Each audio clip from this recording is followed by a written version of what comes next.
Okay, let's dive in. Imagine you're prepping for the MSRA, maybe reviewing some derm cases.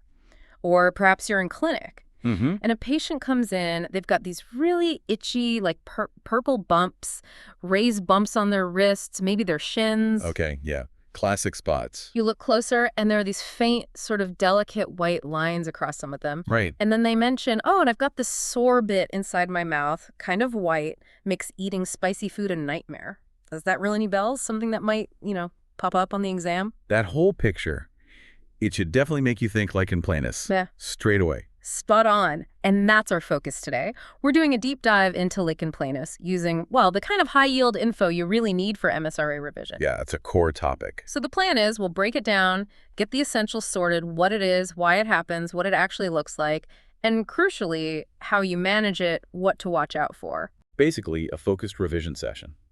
Lichen Planus pops up quite a bit, different scenarios, so knowing the key features is vital. It's inflammatory, can hit multiple spots.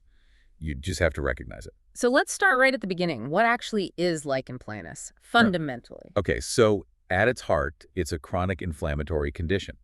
We mostly think skin, right? But it's really important to remember it often hits the mucous membranes, too. Like the mouth. Exactly. Mouth, genitals. And sometimes, though less commonly, it can affect hair and nails as well.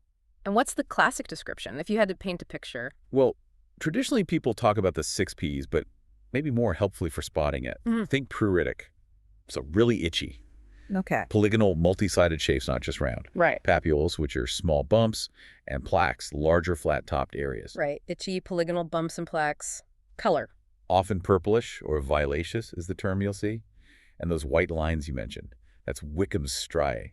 Really a key feature. Looks like a lacy pattern on the surface. Wickham striae. Got it.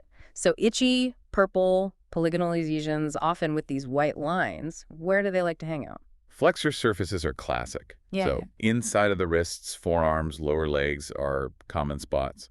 But like we said, mucous membranes are involved in a lot of cases. Mouth especially. And genitals, too. Yes, definitely.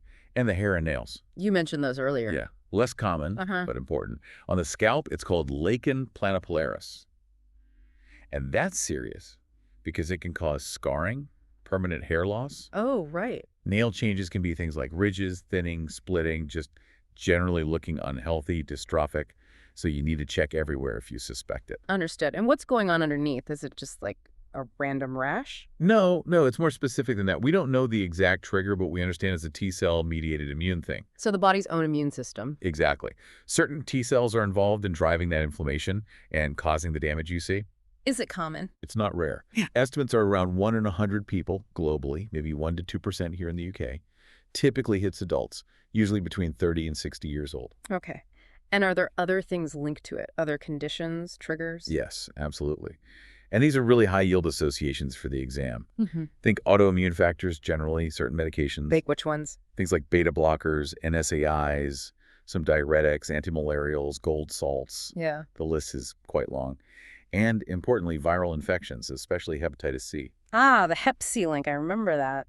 Definitely remember that one. Mm-hmm. Particularly for oral lichen planus, the association is quite strong.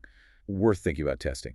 Okay, so inflammatory, distinct look, multiple sites, immune-driven, linked to meds and Hep C. What's the usual course? Does it just go away? The skin form, cutaneous lichen planus, often is self-limiting. It might resolve on its own over months, maybe a year or two. But the mucous membrane type, especially if it's erosive, meaning causing sores or ulcers in the mouth or genitals, that tends to be much more persistent. And, this is crucial, it carries a small but definite risk of malignant change over time. Okay, that cancer risk is definitely something we need to circle back to big time. But first, let's dig into the why a bit more. Etiology, risk factors. You said T-cell mediated, but what actually sets that off? Yeah, so the exact initial spark, still a bit of a mystery. But the general idea is it's an autoimmune type response, where the immune system gets misdirected against the body's own skin or mucosal cells. What might nudge it in that direction? What are the potential triggers or things that make it worse? Well, the sources point to a few things. There might be a genetic predisposition. Sometimes it runs in families. Okay. Viral infections, like we said, Hep C is the main one to flag. Those medications we listed, beta blockers, NSAIDs, thiazides, antimalarials, gold. Right. And potentially allergens, maybe contact allergens like dental materials for oral LP or other environmental factors. So if we list the actual risk factors explicitly, what makes someone more likely to get it? Okay, based on that, definitely a family history, having certain infections, especially hepatitis C, exposure to those known trigger medications, and potentially exposure to certain allergens or environmental triggers. Makes sense. So we have the what and the potential why. Now, the how. Let's talk pathophysiology. What's actually happening at the cellular level to create those lesions? Right, this is where those T cells come in. It's primarily CD8 plus T cells, a specific type of immune cell. These cells target the basal keratinocytes. Basal, meaning the bottom layer, the foundation of the epidermis. Exactly, think of it like the skin's foundation layer. These CD8 plus T cells seem to recognize something on those basal cells as foreign or abnormal, and they attack them. This happens in the skin and in mucous membranes. So the body's own security force attacking its own building blocks. That's a good way to think about it, yeah. And that attack releases inflammatory signals, cytokines, which then cause all the inflammation and the changes we see. The redness, the swelling, the cell damage that leads to the papules and plaques. And the trigger for that initial attack is still the unknown part. Often, yes. Though genetic factors and those environmental triggers likely play a role in making someone susceptible or setting it off. Okay, that helps visualize it. And this ties in nicely with histology, right? Which is super important for tricky cases and exams. If you biopsy one of these lesions, what are the classic microscopic findings? Absolutely crucial. So under the microscope, you're looking for a few key things. First, a sawtooth appearance of the reet ridges. That's where the epidermis dips down into the dermis. It looks jagged, not smooth. Sawtooth's got it. Second, a dense band-like infiltrate of lymphocytes, mainly those T cells, clustered right underneath the epidermis along that junction. Big band of lymphocytes. Third, signs of damage to that basal cell layer. We call it vacuolar alteration or degeneration. Yeah. Basically, the cell is being attacked. Right, damage at the base. And fourth, you often see hyperkeratosis, which is thickening of the top layer of skin, and hypergranulosis, thickening of the granular layer just below that. And does that granular layer thickening link to anything we see clinically? It's thought to. That thickened granular layer is believed to be what causes the appearance of Wickham's striae, those white lines. So thick granular layer microscopically links to white lines clinically. Nice connection. Anything else on the histology report? Yes, sometimes you'll see these little pink blobs called Savat bodies, which are dead keratinocytes. And direct immunofluorescence, or DIF, can be helpful too. What does DI show? It often shows deposits of immunoglobulins, particularly IgM and fibrinogen, in a shaggy pattern along that dermal-epidermal junction. Okay, so key histology buzzwords. Sawtooth reet ridges, band-like lymphocytic infiltrate, basal cell damage, hypergranulosis linked to striae, and maybe IgM on DIF, SBBHI, something like that. Whatever works for you. Mnemonics are definitely helpful here. Okay, speaking of things that might look similar, differential diagnoses, what else could present like Lichen Planus and potentially trip you up? Good question. Always need to consider the mimics. For skin lesions, you think about psoriasis, eczema, maybe like a simplex chronicus, which is from chronic scratching, Yeah. and definitely drug reactions, specifically lichenoid drug eruptions. Which look very similar. Almost identical sometimes. That's why the medication history is so vital. If they started a new beta blocker or thiazide recently, that's a big clue. Right. And in the mouth? Oral differentials include thrush, oral candidiasis, but remember that usually wipes off. Mm-hmm. Other oral lichenoid reactions may be from dental fillings. And importantly, leukoplakia, which is another white patch but can also be precancerous, so differentiating is key. Biopsy is often needed for oral lesions if unsure. Okay. And just thinking broadly, any other conditions that sometimes get confused with LP from the wider list? Yeah, things like cutaneous graft versus host disease in transplant patients can look similar. Discoid lupus erythropacias can sometimes present with lesions that mimic LP, and lichen sclerosis, especially on the genitals, can overlap or be confused. So keep a broad mind if it's not textbook. Definitely. Okay, let's zoom out again to the big picture. Epidemiology. How common is it? Who gets it? We mentioned the UK prevalence around 1–2%. It's mostly a condition of middle age, think 30s to 60s typically. Yeah, and male versus female? Overall, pretty similar for skin LP. But for oral lichen planus specifically, it does seem to be a bit more common in women. Maybe a global ratio around 1 to 1.5 female to male. Interesting. And those associations, again, globally. Yeah, the link with hepatitis C is seen worldwide, and also associations with hepatitis B and primary biliary cirrhosis are noted in wider studies. Okay, prevalent enough to see middle-aged adults, maybe slightly more oral LP in women, and those important liver disease connections. Right, let's really nail the clinical features now. Back in the room with the patient, what absolutely must you recognize? Okay, consolidation time. Cutaneous LP, itchy, purple, violaceous, polygonal, flat-topped papules and plaques. Think wrists, forearms, lower legs, ankles, but can be anywhere. Look hard for Wickham striae, those fine white lines, sometimes easier to see if you put a drop of oil or water on the lesion. Good tip. And remember, after they heal, they can leave brown marks, post-inflammatory hyperpigmentation, especially in darker skin. Okay. And mucous membranes, how common again, and what's the look? Super common for oral involvement. Up to 50% of people with skin LP have it, and some only have oral LP. Look inside the cheeks, buccal mucosa, on the tongue, gums. You'll often see white lacy patches, maybe Wickham striae again. Are they always sore? No, they can be asymptomatic, but often they are sore, especially if they become erosive or ulcerated. Looks like raw, red areas, sometimes with white edges. General involvement is similar, can be very painful erosions. How do you tell oral LP from thrush quickly? Thrush is usually creamier, maybe look like cottage cheese, and crucially, it should wipe off, leaving a red base. Lichen Planus is usually flatter, lacier, and doesn't wipe off. Got it. Nail and scalp. Quick recap. Males in up to 10%. Look for longitudinal ridges, thinning, splitting, maybe pterygium, where the cuticle goes forward. Scalp lichen planopolaris, patchy hair loss, redness, scaling around follicles, leading to scarring alopecia. Less common, but important not to miss. Okay, so key features rundown. Itchy, purple, polygonal rash, wrists, legs, flexors, genitals. Wickham striae, look for them. Oral involvement in 50%, check the mouth. Potential nail and scalp changes. Diagnosis often clinical. Spot on. And always factor in risk factors. Hep C stress, new meds, allergies. And think about those lichenoid drug mimics. Perfect. Mini case time, let's say.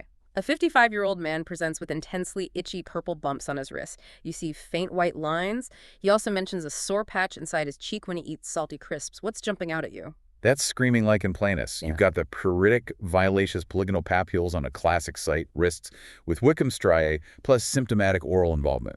Textbook presentation, really. Excellent. Now, what if it's not so textbook? What investigations might you actually order? Well, if it looks classic, you often don't need investigations. Diagnosis is clinical. But if it's atypical, or you need to rule out something more sinister like malignancy in an oral lesion, or differentiate from a mimic, then a biopsy is your go-to. A punch biopsy. Usually, yes, a punch biopsy sent for histopathology. Mm-hmm. And we know what they're looking for. Sawtooth, band-like infiltrate, basal damage, hypergranulosis. Exactly.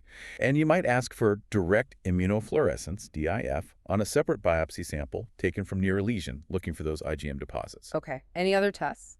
Well, for persistent oral LP, especially if you suspect a link to amalgam fillings, patch testing could be considered to look for contact allergy. Right. And given the strong association, definitely consider hepatitis C testing, particularly if the oral LP is erosive or if the patient has any risk factors for hep C. So investigations mainly for confirmation in tricky cases or checking for associations like hep C. Clinical picture is king usually. Right, let's talk management. How do we actually help these patients? It really depends.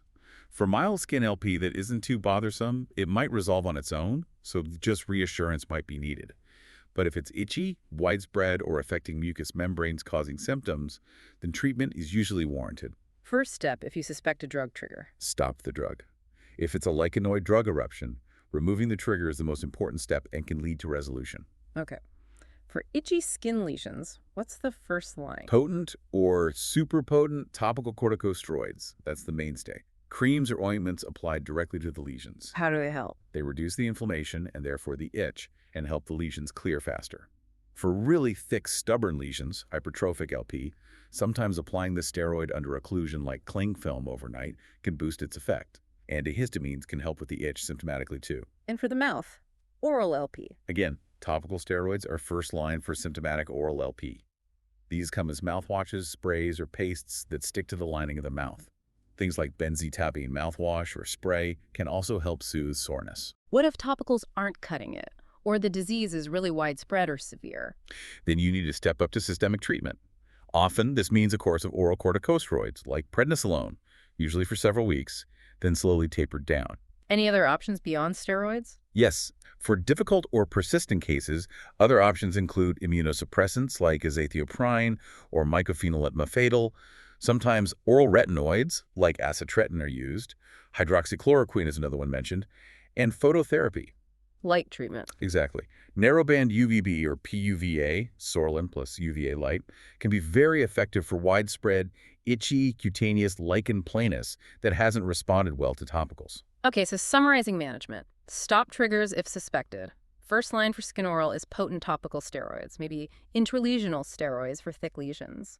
Step up to oral steroids, other immunosuppressants, retinoids, or phototherapy for severe widespread refractory disease. Symptomatic relief with antihistamines or anesthetic mouthwashes. That's a pretty good overview of the treatment ladder. Right. Quick MSRA scenario on management. A patient has widespread, very itchy cutaneous lichen planus. Potent topical steroids haven't really worked after a good few weeks. What might be a reasonable next step? Given it's widespread and not responding to topicals, you'd think about systemic options. Yep. So starting a course of oral corticosteroids or referring for phototherapy, like UVB or PUVA, would be appropriate next steps to consider. Makes sense. Nearly there. Prognosis, what's the long-term outlook? It's quite variable, honestly. Skin lichen planus often does burn out, maybe within 1-2 years, but it can recur. And the mouth and other mucous membranes? They tend to be much more chronic. Erosive oral or genital OBP can grumble on for many years, with flare-ups and periods of remission. It's less likely to resolve completely on its own. And even when the active bits clear up? You can be left with changes. That post-inflammatory hyperpigmentation, the brown marks, can persist for a long time. And scarring is a real issue, especially with lichen planopilaris on the scalp causing permanent hair loss or severe erosive disease potentially causing scarring in the mouth or genitals. So follow-up is often needed. Which brings us neatly to complications. What are the main problems or long-term issues we need to be aware of? Okay, this is super important. For oral and genital LP, the main issues are pain, soreness, ulceration. This can make eating, drinking, speaking, or sexual activity really difficult and impact quality of life massively. Can even lead to weight loss if eating is tough. And the really serious one? The risk of malignant transformation. Specifically, oral squamous cell carcinoma, OSCC, developing within long-standing, particularly erosive, oral lichen planus lesions. What's the kind of risk level we're talking? The figures quoted are around a 1.1% risk over time. It's not huge, but it's significant enough that regular oral checks are recommended for these patients. And does anything increase that risk further? Yes. Smoking and coexisting hepatitis C infection seem to significantly increase the risk of OSCC development in patients with oral LP, which again highlights why asking about smoking and considering Hep C testing is so important. Wow. So that really underlines the need for monitoring. Any other complications? Well, the persistent hyperpigmentation can be cosmetically bothersome, and rarely carcinoma can develop in chronic vulval lichen planus lesions too. And of course, the underlying association with Hep C itself is a complication to manage. So it's a condition that might seem like just a rash sometimes, but particularly the oral and genital forms need careful management and long-term surveillance because of that small but real risk of cancer, especially if they smoke or have Hep C. Exactly. You absolutely must check the mouth, ask about symptoms there, consider risk factors, and arrange follow-up, particularly for erosive disease. It's not just about treating the itch on the skin.